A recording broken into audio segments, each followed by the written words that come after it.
ঝরে সেদিকে তাকিয়ে বিশাল উচ্চতা ডিঙিয়ে লাফ দিয়ে বলেছি রে, আনো না হলে যাবো ছেড়ে। কোন সাদা ছাড়া দরজার হাতল চেপে খট করে মুছড়ে দিয়ে আমাকে দেখে বলে যাবে, নাকি নিয়ে যাবো তাকে সাথে।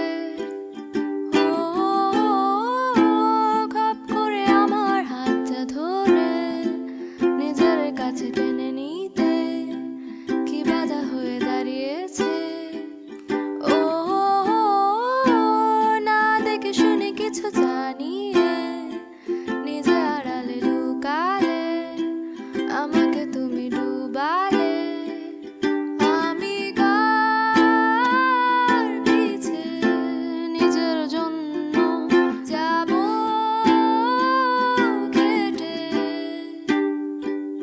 তোকে বলেছে যে দেখে অন্যের জন্য মোমবাতি পানিতে না দিয়ে শুকাতে, অন্যের জন্য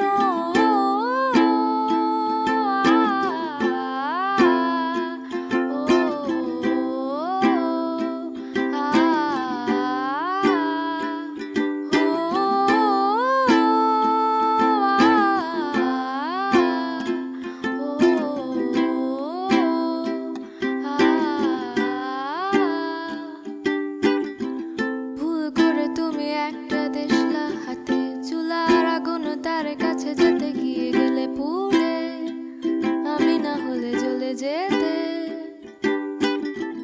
যত বাধা ছিল সব কটা ভেঙে চুরে খট করে ভাগ্যের উপরে পাড়ারে বাক্সটাকে ফেলে চুলারি নাগালে।